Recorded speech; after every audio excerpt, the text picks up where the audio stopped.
ಸನ್ಮಾನ್ಯ ಗೌರವಾನ್ವಿತ ನನ್ನ ಕ್ಷೇತ್ರದ ಚಿಕ್ಕಬಳ್ಳಾಪುರ ಲೋಕಸಭಾ ಸದಸ್ಯರು ಮಾಜಿ ಸಚಿವರಾದಂಥ ಸುಧಾಕರ್ ಅವರು ರಾಜ್ಯಾಧ್ಯಕ್ಷರಾದಂಥ ವಿಜಯೇಂದ್ರ ಅವರ ಬಗ್ಗೆ ಭಾಳ ಕೇವಲವಾಗಿ ಮಾತಾಡಿರ್ತಕ್ಕಂಥ ನಾನು ನೋಡಿದ್ದೀನಿ.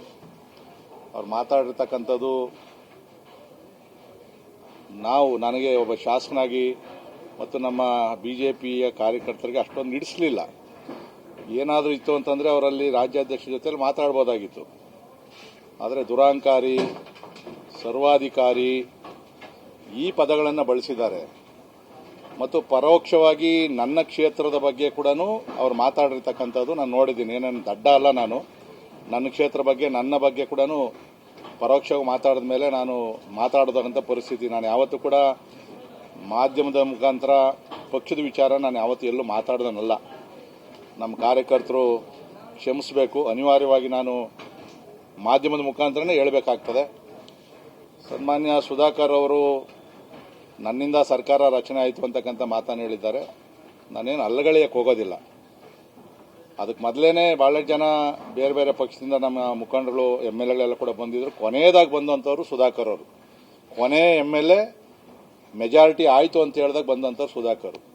ಅವ್ರ ಮೇಲೆ ಅಲ್ಲೇ ಆದಾಗ, ವಿಧಾನಸೌಧದಲ್ಲಿ ಅಲ್ಲೇ ಆದಾಗ, ಕಾಂಗ್ರೆಸ್ ಆಗಿ ಇನ್ನೂ ಕಾಂಗ್ರೆಸ್ಸಲ್ಲೇ ಇದ್ರು, ಅಲ್ಲೇ ಆದಾಗ ಕೆಳಗಡೆ ನಾನೇ ಇದ್ದೆ. ಫಸ್ಟ್ ಓಡೋಗಿ ಅವ್ನ ರಕ್ಷಣೆಗೆ ನಿಂತ್ಕೊಂಡು ನಾನೇನೆ 3ನೇ ಮಾಡಿಯಲ್ಲಿ ಬಾಗಿಲು ಹೊಡೆದು ನಾನು ಗಲಾಟೆ ಮಾಡಿ ಅಲ್ಲಿ ಕೇಳಿದ್ರು ನಿಮ್ಗೇನ್ರಿ ಸಂಬಂಧ ಐತೆ ಅಂತೇಳಿ ಹೇಳಿದೆ. ಲೋಕಸಭಾ ಕ್ಷೇತ್ರದ MLA ಶಾಸಕರು ಇರ್ಬೋದು, ಬಟ್ ಶಾಸಕರ ಮೇಲೆ ಹೆಂಗೆ ಅಲ್ಲೇ ಮಾಡ್ತೀರಿ ಅಂತೇಳಿ ಸಮರ್ಥನೆ ಮಾಡಿ ಅವ್ರನ್ನ ಅಲ್ಲಿಂದ ಮನೆಗೆ ಕರ್ಕೊಂಡ್ಬಂದು ಮನೇಲಿ ಬಿಟ್ಟೋದು ಅಂತ ನಾನು ಅವತ್ತು ಕಾಂಗ್ರೆಸ್ಸು ಅಂತ ನಾನು ನೋಡ್ದನಲ್ಲ.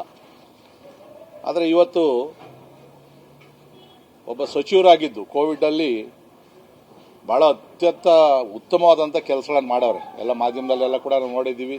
ವಿರೋಧ ಪಕ್ಷದವರು ಮಾತಾಡೋರೆ, ನಮ್ಮ ಯತ್ನಾಳವರು ಕೂಡ ಅವ್ರ ಬಗ್ಗೆ ಭಾಳ ಒಳ್ಳೆ ಮಾತುಗಳನ್ನು ಕೂಡ ಆಡವ್ರೆ. ಕೋವಿಡಲ್ಲಿ ನಾವು ಕೂಡ ನೋಡಿದ್ದೀವಿ. ಅತ್ಯಂತ ಸಮರ್ಥವಾಗಿ ಕೋವಿಡ್ ಇವ್ರು ನೋಡಿದ ತಕ್ಷಣ ಕೋವಿಡ್ ನಮ್ಮ ಕರ್ನಾಟಕದಿಂದ ಮಾಯ ಆಗಿರ್ತಕ್ಕಂಥದ್ದು. ಇಂಥ ಸಚಿವರು ಎರಡೆರಡು ಪೋರ್ಟ್ಫೋಲಿಯೋ ಬೇರೆ ಕೊಟ್ಟಿದ್ರು ನಮಗೆ. ಯಡಿಯೂರಪ್ಪ ಅವರು, ನಮ್ಮ ಬಸವರಾಜ ಬೊಮ್ಮಾಯಿ ಅವರೆಲ್ಲ ಕೂಡ ಕೊಟ್ಟಿದ್ರು. ಸಮರ್ಥ ಒಬ್ಬ ಸಚಿವರು ಅಂತೇಳಿ. ಸಮರ್ಥ ಸಚಿವರಾಗಿದ್ದು ಸಾಕಷ್ಟು ಅನುದಾನವನ್ನು ನಿಮ್ಮ ಕ್ಷೇತ್ರ ಚಿಕ್ಕಬಳ್ಳಾಪುರದಲ್ಲಿ ಹಾಕಿದ್ರು ಕೂಡ ನೀವು ಯಾಕೆ ಸೋತ್ರಿ ಚುನಾವಣೆಯಲ್ಲಿ? ಇವತ್ತು ರಾಜ್ಯಾಧ್ಯಕ್ಷರ ಬಗ್ಗೆ ನಾನೇನು ಸಮರ್ಥನೆ ಮಾಡ್ತೀನಿ ಅಂತಲ್ಲ, ಆದರೆ ಪಕ್ಷ ಅವರನ್ನು ರಾಜ್ಯಾಧ್ಯಕ್ಷರನ್ನಾಗಿ ಮಾಡಿದೆ, ರಾಷ್ಟ್ರೀಯ ನಾಯಕರು. ನಾವು ಆ ಸ್ಥಾನಕ್ಕೆ ಗೌರವವನ್ನು ಕೊಡಬೇಕು. ಇರ್ಬೋದು ವಿಜಯೇಂದ್ರ ಅವರು ಸಣ್ಣ ಪುಟ್ಟ ತಪ್ಪಿತ್ತು ಅಂದರೆ ಅಲ್ಲಿ ಮಾತಾಡ್ರಿ ನೀವು. ಈಗ ನನಗೂ ಸಣ್ಣ ಪುಟ್ಟ ಅಸಮಾಧಾನ ಐತೆ. ನಾನು ಯಾವತ್ತು ವಿಜಯೇಂದ್ರ ಅವ್ರ ಬಗ್ಗೆ ಹೊರಗಡೆ ಎಲ್ಲೂ ನಾನು ಮಾತಾಡಕ್ಕೆ ಹೋಗೋದೇ ಇಲ್ಲ. ಅದರಲ್ಲಿ ನೀವು ಚುನಾವಣೆಯಲ್ಲಿ ಚಿಕ್ಕಬಳ್ಳಾಪುರದಲ್ಲಿ ಸೋತ್ರಿ. ನೀವೊಬ್ಬ ಪ್ರಭಾವಿ ಸಚಿವರಾಗಿದ್ದರೆ, ಒಳ್ಳೆ ಕೆಲಸ ಮಾಡಿದರೆ ಚಿಕ್ಕಬಳ್ಳಾಪುರದಲ್ಲಿ ನಿನ್ನ ಸ್ವಂತ ಕ್ಷೇತ್ರದ ಜನ ಯಾಕೆ ಸೋಲಿಸ್ತಾ ಇದ್ರು? ಅದಾದಮೇಲೆ ನೀವು ಲೋಕಸಭಾ ಸ್ಥಾನಕ್ಕೆ ಸ್ಪರ್ಧೆಗೆ ಬಂದ್ರಿ, ಕೊನೆಯದಾಗಿ ಬಂದ್ರಿ. ಅಲ್ಲೇನು ನನ್ನ ಮಗನದು ನಾನು ಹೆಸರು ಹೇಳಿದ್ದೆ ಹೊರತು ಅದು ಆಗಲೇಬೇಕು ಅಂತ ಏನು ಇರಲಿಲ್ಲ. ನಾನು 40 ವರ್ಷ ಈ ಸಂಘಟನೆಯಲ್ಲಿ ಪಕ್ಷದಲ್ಲಿ ಕೆಲಸ ಮಾಡಿರ್ತಕ್ಕಂಥದ್ದು. ನನಗೆ ಗೊತ್ತು ಸಿಸ್ಟಮ್ ಏನು ಅಂತೇಳಿ. ಇಲ್ಲೇನೇ ಆದರೂ ಕೂಡ ಅಂತಿಮವಾಗಿ ವರಿಷ್ಠರು ಏನು ತೀರ್ಮಾನ ತಗೊಂತಾರೋ ಅದಕ್ಕೆ ನಾವು ಬದ್ಧವಾಗಿರಬೇಕು. ಆದರೆ ಆವಾಗ ನೀವು ಲೋಕಸಭಾ ಸ್ಥಾನ ನಿಮಗೆ ಸಿಗಲ್ಲ ಅಂತ ಕೆಲವು ಸಂದರ್ಭದಲ್ಲಿ ನೀವೇನೇನು ಮಾತಾಡಿದ್ರಿ? ಬೆಂಗಳೂರು ನಾರ್ತಲ್ಲಿ ಕಾಂಗ್ರೆಸ್ಗೆ ನಿಲ್ತೀನಿ ಅಂತೇಳಿ ನೀವು ಹೋಗಿ ಮಾತಾಡೋದು ಸುಳ್ಳ? ಬಿಜೆಪಿಯಲ್ಲಿ ಇದ್ಕೊಂಡು ನೀವು ಅಲ್ಲಿ ಸ್ಥಾನ ಸಿಗಲ್ಲ ಅಂತ ಸನ್ನಿವೇಶ ಸೃಷ್ಟಿಯಾದಾಗ ನೀವು ಕಾಂಗ್ರೆಸ್ ಅವ್ರ ಜೊತೆಲಿ ಮಾತಾಡಿರ್ಲಿಲ್ವಾ? ಪ್ರಮಾಣ ಮಾಡ್ತೀರಿ, ಎಲ್ಲಿ ಮಾಡ್ಬೇಕು ಹೇಳ್ರಿ, ಬಂದು ನಾನು ಪ್ರಮಾಣ ಮಾಡ್ತೀನಿ, ನೀವು ಮಾತಾಡ್ಕತೆ ಮಾಡಿಲ್ಲ ಅಂತ ಹೇಳಿ. ನೀವು ಎಲ್ಲಿತ್ತು ನಿಮ್ಗೆ ಆ ಪಕ್ಷದ ಇಷ್ಟ ಇತ್ತು? ಆಯಿತು, ಕೊನೆಯದಾಗಿ ನಾವು ಅವ್ರಿಗೆ ವಿರೋಧ ಮಾಡಿದ್ದು ನಿಜ. ಯಾಕಂದರೆ ಅವರು ಸಚಿವರಾಗಿ ಮುಂದುವರಿಯಲಿ, ಮುಂದಕ್ಕೂ ಕೂಡ MLA ಆಗಿರಲಿ, ರಾಜ್ಯದಲ್ಲಿರಲಿ ಅಂತಕ್ಕಂಥ ಅಭಿಪ್ರಾಯದ ಮೇಲೆ ನಾವು ಹೇಳಿದ್ವಿ. ಕೊನೆಗೆ ಅದಾದಮೇಲೆ ನಾವು ನಿಮಗೆ ಕೆಲಸ ಮಾಡಿದ್ವಿ. ಆದರೆ ನೀವು ನಿನ್ನೆ ನಮ್ಮ ಮೇಲೆ, ನಮ್ಮ ಕ್ಷೇತ್ರದ ಕಾರ್ಯಕರ್ತರ ಬಗ್ಗೆ, ನಮ್ಮ ಸಂಘಟನೆ ಬಗ್ಗೆ ಪರೋಕ್ಷವಾಗಿ ನೀವು ಮಾತಾಡಿದ್ದೀರಿ. ಒಬ್ಬ ಶಾಸಕರು ನನ್ನ ಸೋಲಿಸಬೇಕು ಅಂತ ಭಾಳ ಪ್ರಯತ್ನ ಮಾಡಿದ್ರು. ಆದರೆ ನನ್ನ ಜನಪ್ರಿಯತೆಯಿಂದ ಅಂದರೆ ಯಲಾಂಕ ನಾನು MLAಗಿನ ಜಾಸ್ತಿ ಓಟ್ ತಗೊಂಡಿದ್ದೀನಿ ಅಂತ ನೀವು ಹೇಳಿದ್ರಿ. ಸಹಜವಾಗಿ ವಿಧಾನಸಭಾ ಚುನಾವಣೆಯಲ್ಲಿ ಏನು ಓಟ್ ಬರ್ತದೆ, ಕೇಂದ್ರದ MP ಚುನಾವಣೆಯಲ್ಲಿ ಜಾಸ್ತಿ ಓಟೇ ಬರ್ತದೆ. ಅದು ಯಾಕಂದರೆ ಅದು ನರೇಂದ್ರ ಮೋದಿ ಅವ್ರ ಚುನಾವಣೆ, ಅದು ದೇಶಿ ಚುನಾವಣೆ. JDSನ, ಕಾಂಗ್ರೆಸ್ನ ಕೆಲವರು ಕೂಡ ರಾಷ್ಟ್ರದ ಬಗ್ಗೆ ಒಲವಿರ್ತಕ್ಕಂಥವ್ರು MPಗಲ್ಲಿ ಹಾಕ್ತಾರೆ. ಹಿಂದೆ ಬಚ್ಚೇಗೌಡರು ಚುನಾವಣೆ ಆಗಿತ್ತು. ಇದರ ಹಿಂದೆ ಅವರೇ ಲೋಕಸಭಾ ಸದಸ್ಯರಾಗಿದ್ದರು. ನಮ್ಮ ಯಲಹಂಕ ಕ್ಷೇತ್ರದಲ್ಲಿ 76,000 ಲೀಡ್ ಕೊಟ್ಟಿದ್ವಿ. ಆಗ JDS ಕಣದಲ್ಲಿತ್ತು. JDS, ಕಾಂಗ್ರೆಸ್, BJP 3 ಸ್ಪರ್ಧೆ ಆಗಿತ್ತು. ನಮ್ಮ ಯಲಾಂಗದಲ್ಲೇ ನಾವು 70,000 ಲೀಡನ್ನು ಕೊಟ್ಟಿದ್ವಿ, ಅರ್ಧಕ್ಕಿಂತ ಜಾಸ್ತಿ ನಾವು ಲೀಡನ್ನು ಕೊಟ್ಟಿರ್ತಕ್ಕಂಥದ್ದು. ಆಗ ನಾನು MLA 45,000 ಲೀಡಲ್ಲಿದ್ದೆ.